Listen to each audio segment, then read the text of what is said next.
जानकारी के लिए हमारे सहयोगी अजय जांडियाल का रुख करेंगे। अजय, पाकिस्तान में भले ही हॉस्पिटल और स्कूल हाईटेक ना हो, लेकिन वहां के आतंकी ठिकाने अब हाईटेक होंगे।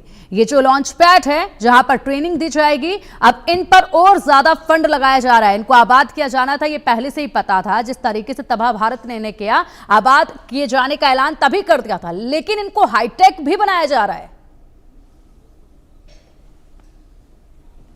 देखिए, बिल्कुल अपने आप में हैरान कर देता है कि वो पाकिस्तान जो खाने दाने दाने के लिए मोहताज हुआ था, जिसके लोग जो हैं वो लगातार परेशान इस चीज़ को लेकर हैं कि आखिरकार उनकी ज़िंदगी में बेहतरी कैसे होगी, चाहे वो बलूचिस्तान हो, चाहे वो खैबर पख्तूनख्वा हो, पाकिस्तान के कब्जे वाला कश्मीर हो, उन लोगों की फिक्र नहीं है। और लाखों डॉलर जो है वो दुनिया से इकट्ठा करके, चाहे वो लोन के तौर पर हो, मदद के तौर पर हो, पाकिस्तान जो है एक बार फिर से आतंक के रास्ते पर आगे बढ़ने के लिए तैयार है। जी हां, जो जानकारियां मिल रही हैं उसके मुताबिक पाकिस्तान के कब्जे वाले कश्मीर में एक बार फिर से आतंकियों के कैंप जो हैं वो तैयार कर दिए गए हैं और इन कैंप्स को इतना हाईटेक बनाया गया है ताकि ये आतंकी जो हैं वो ज्यादा बेहतर ट्रेनिंग ले सके और उसके साथ साथ ये पकड़ में भी ना आए। इसीलिए वहां पर आतंकियों का जो नंबर होगा ट्रेनिंग करने वालों का, वो कम किया गया है ताकि किसी भी तरीके से किसी को शक ना हो। और सबसे बड़ी बात यह है कि जब ऐसा हो रहा है,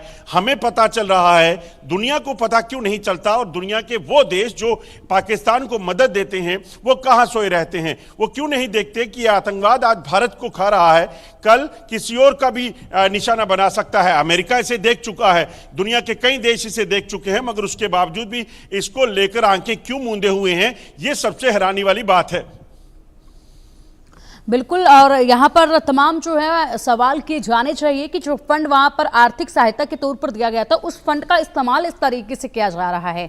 एक बार फिर से आतंकवाद को यहाँ पर बसाया जा रहा है, वो भी मजबूती के साथ। सवाल खड़े होने चाहिए। केवल यहाँ पर जो भारत लगातार कार्रवाई आतंकवाद पर कर रहा है, भारत जिस तरीके से पूरे दुनिया के सामने बेनकाब पाकिस्तान को कर रहा है, उसका कोई असर इस वक्त तो नजर आ नहीं रहा है, क्योंकि पाकिस्तान को पता है कि जहां पर भी ये बेनकाब किया जा रहा है, उनको तो पहले से ही पता है, फंडिंग तो वहीं से आ रही है, इसलिए तो आबाद किए जा रहे हैं इन कैंपों को दोबारा से। इसलिए किसी की भी आवाज निकल नहीं रही है। सब कंट्रीज जो है इस वक्त चुप हैं।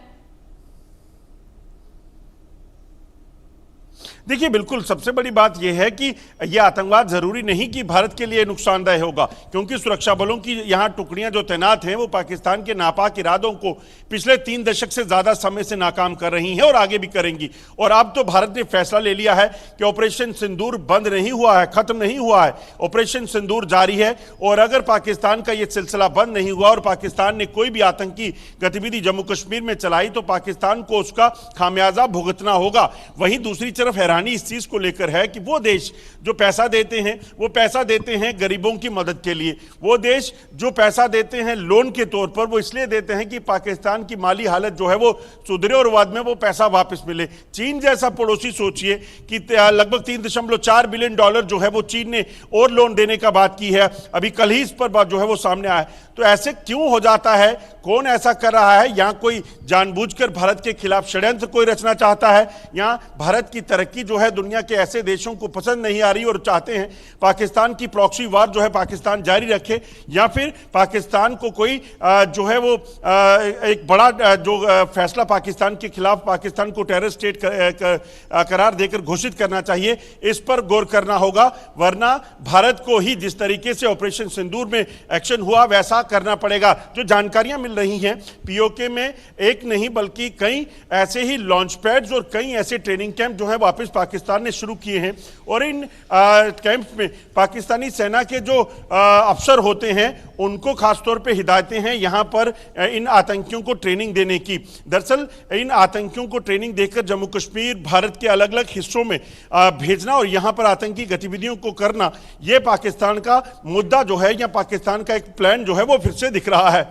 बिल्कुल, और इसी के साथ अजय, अब भारत की रणनीति क्या होनी चाहिए? जिस तरीके से इनको हाईटेक बनाया जा रहा है, यानी कि इनको अब तबाह कर पाना दोबारा से बेहद ज्यादा चैलेंजिंग होगा। और ऐसे में सबसे बड़ा सवाल यही है कि भारत आखिरकार ये रणनीति कब तक अपनाएगा कि बार बार इन तमाम ठिकानों को तबाह किया जाए, उसके बाद ठहराव आ जाए, उसके बाद फिर से ये आबाद हो, फिर से अटैक करने की तैयारी करें। यहाँ पर भारत को भी अब अपनी रणनीति जो है वो बदलनी होगी।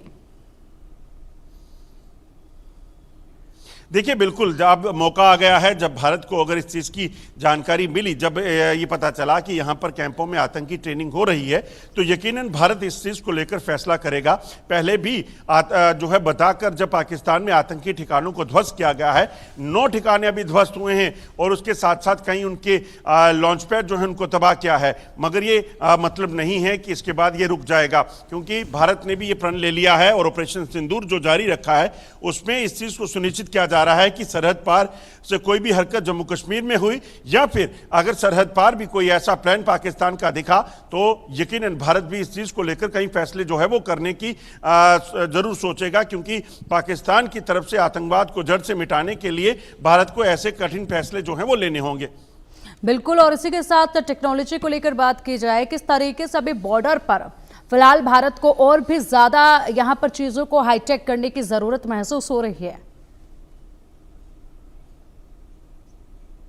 देखिए, सबसे बड़ी बात है कि भारत ने पिछले कुछ सालों में खासतौर पे इस चीज़ को सुनिश्चित किया है कि सरहद पर तैनात जवानों को, सरहद पर तैनात बीएसएफ फौज और जो आईटीबीपी के लोग हैं उनको कहीं ना कहीं इस तरह से सक्षम किया जाए ताकि वो किसी भी परिस्थिति से निपट सकें। जो जानकारियां हैं उसके मुताबिक बॉर्डर पर कई ऐसे सर्वेलेंस इक्विपमेंट्स लगाए गए हैं जिसके जरिए पाकिस्तान से होने वाली हर हरकत जो है उसको देखा जा सके। इतना ही नहीं, डीआरडीओ और तमाम ऐसी एजेंसीज मिलकर ऐसे कई उपकरण बना रही हैं जिससे भारत इस चीज को सुनिश्चित कर सकेगा कि सरहद पार से अगर कोई हरकत हो या सरहद पार भी कोई हरकत हो तो उससे पहले से ही एडवांस में देखा जा सके। ऑटोमेटिक राइफल्स के साथ साथ अब anti drone system, anti defence system, जो एयर डिफेंस सिस्टम के साथ साथ एंटी टनल ड्राइव जो होती है, टनलिंग अगर पाकिस्तान टनल के जरिए भी घुसपैठ करने की कोशिश करे तो उसके लिए भी उपकरणों को तैयार किया जा रहा है ताकि ना सिर्फ जमीन और आसमान बल्कि जमीन के अंदर से भी पाकिस्तान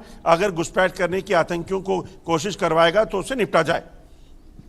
बिल्कुल, फिलहाल देखना होगा यहाँ पर अब भारत की रणनीति क्या कुछ रहती है और क्या वाकई में इतना ज्यादा हाईटेक पाकिस्तान अपने इन ठिकानों को, आतंक के ठिकानों को कर लेगा कि जिन्हें तबाह कर पाना बाद में बड़ा चैलेंज साबित होगा। ये भी देखना होगा। फिलहाल बहुत शुक्रिया अजय आपका इन तमाम बड़ी जानकारियों के लिए। बढ़ेंगे